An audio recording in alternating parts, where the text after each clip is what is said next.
Yeah, good morning, everyone. Welcome to the today's class. So we've been discussing about arrays from the past two classes. So we covered so many points like arrays declaration, then how can I assign an array to another variable, and some of the concepts that we perform on array, two-dimensional array. Okay, how should be the declaration of two-dimensional array, all these things. So today's class we are going to learn about applications of arrays. Basically, we call it as an applications of arrays. Why we are calling it as an applications of arrays is this is the point where we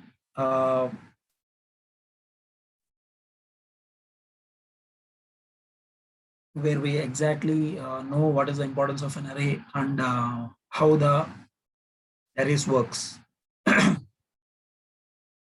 So that is a concept here, applications of arrays. Okay. So what are the applications of arrays is generally?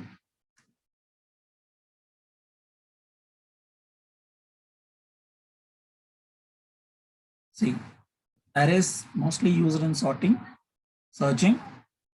Okay, so these are the two basic areas where we can understand the arrays for its full extent. Okay, searching and sorting. So other things that we have, class arrays, two-dimensional arrays, arrays of varying length, three-dimensional arrays and vectors, all these things. So those are somewhat advanced concepts on arrays. Okay, so today we are going to discuss about sorting and searching mechanisms.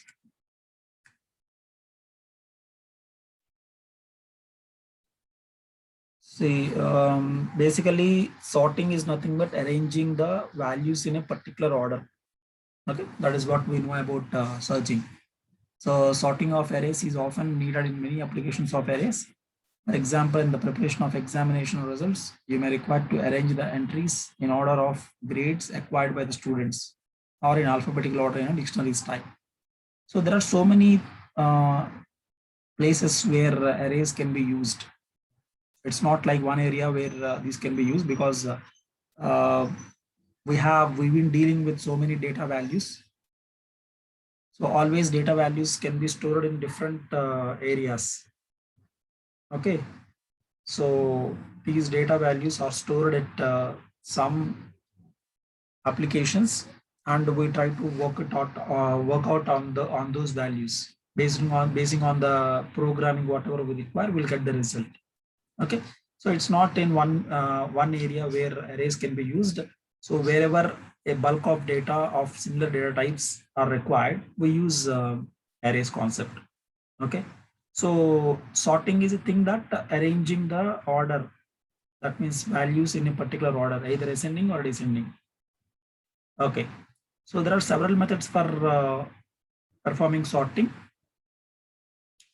There are so many different ways in which we can sort the values in an arrays.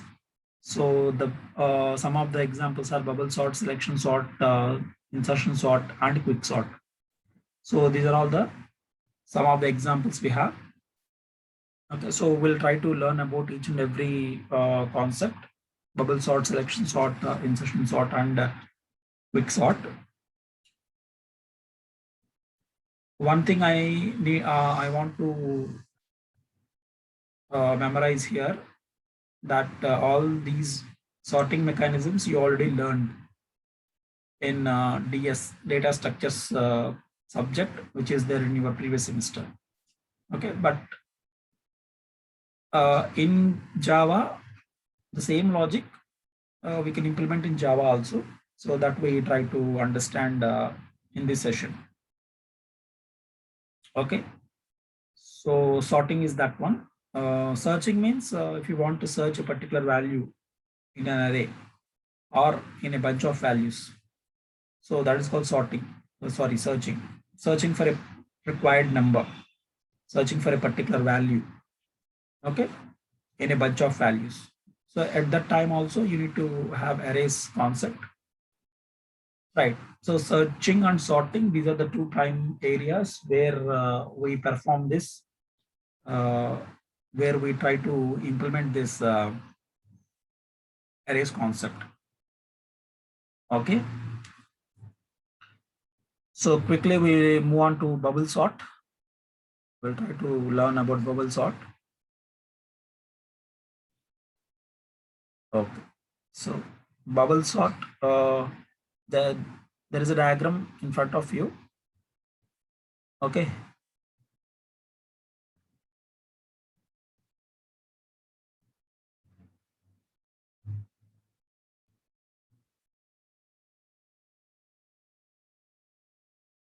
One second.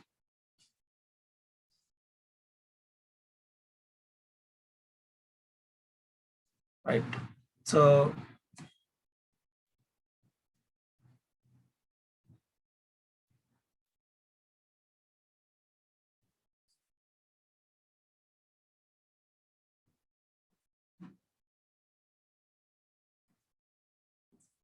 right. So if you have a bunch of values here, you can see there are list of values 54, 26, 93, 17, 77, 31, 44, 55, and 20.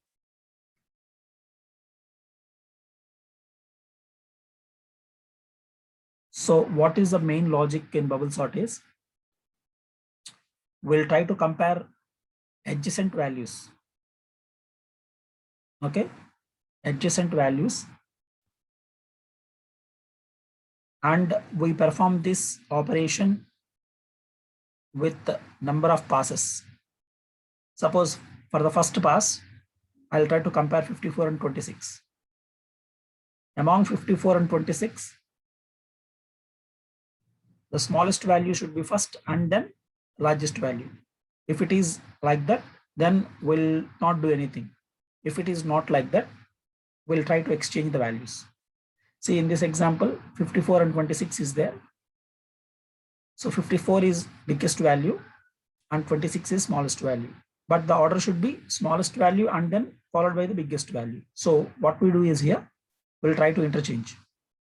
54 and 26 will be interchanged, and then you will get 26 and 54. Okay, that is the first one. And in the second time, we'll try to compare the 54 and 93. Okay, so like that, adjacent values will be compared. So here 54 and 93 will be compared. Okay, no need to do anything here because already they are sorted. And then in the next attempt, we'll try to compare 93 and 17. This time what we'll do is 17 is smallest value, 93 is biggest value. So we'll shift this 17 here and 93 here. And in the second, on the next attempt, we'll try to compare 93 and 77. Like that, we'll try to compare two adjacent values. Okay. So what happens with this is, when you perform this, all these adjacent values will be compared until the end of the array.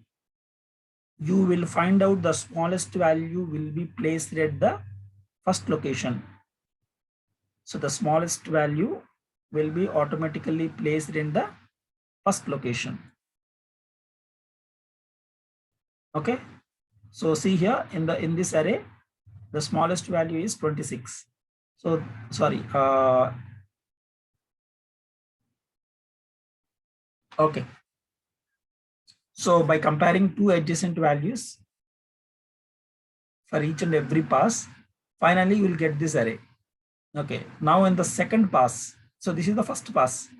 In the second pass, what you will do is, you will again compare this 26 and 54. Okay. And then 54 and 17. And then 17 and 77. So like that, you need to be do this program. So in a first pass, the final array will be this one. Okay. So what happens with this is, the largest value will be placed at the end of the list. Okay. That is the main point here. For every pass, what happens is, the largest value will be placed at the end of the array. So out of all these values, the largest value is 93. That 93 will be placed at end of the array. Okay. And then you will try to do from this array. Again, you will start with by comparing two values. Now you will compare 26 and 54. Okay. No need to change anything because already they are sorted. Next time 54 and 17. Here you need to be sort. 17 comes first and 54 later. Okay, like that. So in the second pass, the second largest value will be placed at the last but one value. So like that, the bubble sort will compare each and every values and try to give the result. Okay. So this is how the bubble sort works. All of you, I hope you understood this. This is how the bubble sort works. Okay. So let's try to execute the program, and then we'll try to understand what is the logic behind this. Okay.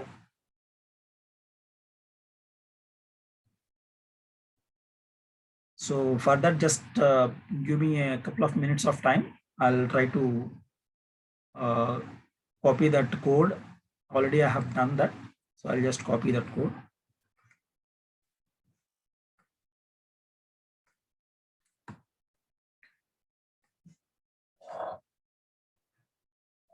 So you can see here the code of bubble sort, how it looks like.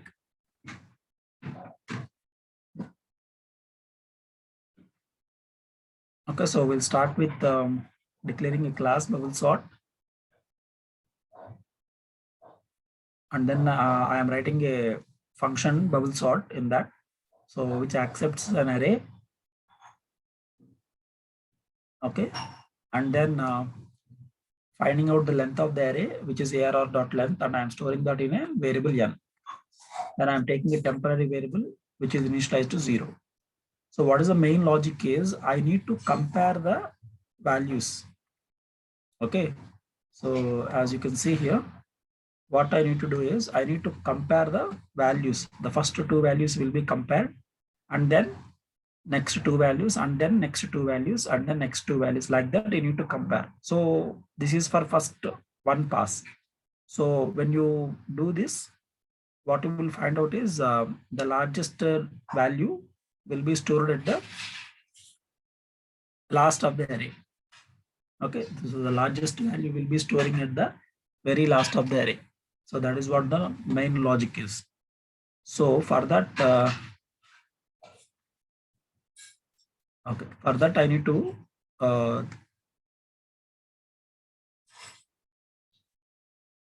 take two loops. For I is equal to 0 and for j is equal to 1. I is equal to 0 for the first value, which is a of 0. And then j is equal to 1, which is the next value, a of 1. So I need to compare the first two values. Okay, so which is in the index 0 and which is in the index 1. So first I am writing a loop for I is equal to 0, I less than I plus plus, and then j is equal to 1, j less than n minus I, j plus plus. Okay, so I value 0 and j value 1, which is nothing but the first two locations, a of 0 and a of 1. Okay, so if array of j minus 1, that means what is array of j minus 1? J is 1 automatically. So 1 minus 1, 0. So array of 0 greater than array of 1. Okay, j is nothing but array of 1. So array of 0 is greater than array of 1. Then you need to swap the values. So that is what the logic is. And array of 0 lo largest value unte array of 1 kanna appudu manam swap cheyali. Okay, otherwise no need. So see here. So here also array of 0. What is this array of 0? 54. What is array of 1? 26. So 54 is largest value, then 26. Then you need to swap these values. Otherwise, no need to swap the values. Okay. So that is what the main logic is. So here So array of j minus 1, which is 0, array of 0 greater than array of 1. Then you need to swap. For swapping, you need to take the temporary variable which I initialize to 0. So temp is equal to array of j minus 1. Array of j minus 1 is equal to j. That means j minus 1 అంటే 0లో ఉన్న వాల్యూని టెంప్లోకి తీసుకోండి. ఆ తర్వాత 1లో ఉన్న వాల్యూని 0లోకి assign చేయండి. టెంప్లో ఉన్న వాల్యూని 1కి అసైన్ చేయండి. So that is what the logic. So this thing need to be performed how many times? Until you reaches to the end of the loop or end of the array values. Okay. So after that, again, you will perform the next I will be plus plus and j will be plus plus. So again, you need to perform the same comparison. So like that, you need to compare the values till the end of the array. Okay. So that is what the main logic of bubble sort, which I have given in this section. Right. So, but there should be a main program, and in that main program, you need to give the values. So that is the main program here. So there is a main program. In that you need to declare an array and give the values will be stored in that array. Then before bubble sort, you are trying to print the values. Okay. Then you're calling a function bubble sort of which you're giving an array as an input. Okay. So you're giving array as an input to that bubble sort, and then after sorting that, again you will try to print the array. You will get the sorted elements. Okay. So that is the logic of bubble sort. So I'll try to execute this program.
So the first initially the array will be 3, 60, 35, 245, 320 and 5. After that, the values are arranged in a proper order. Okay, so this is how bubble sort will be performed.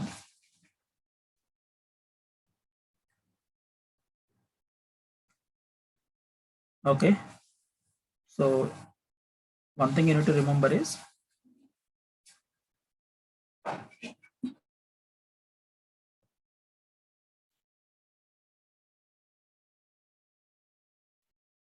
okay, right, you can see here. So when I execute the program,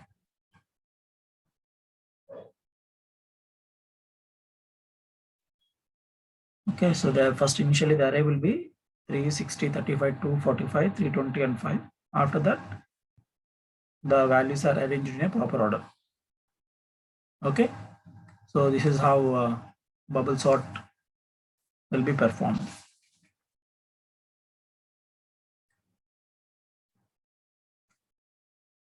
Okay, so one thing you need to remember is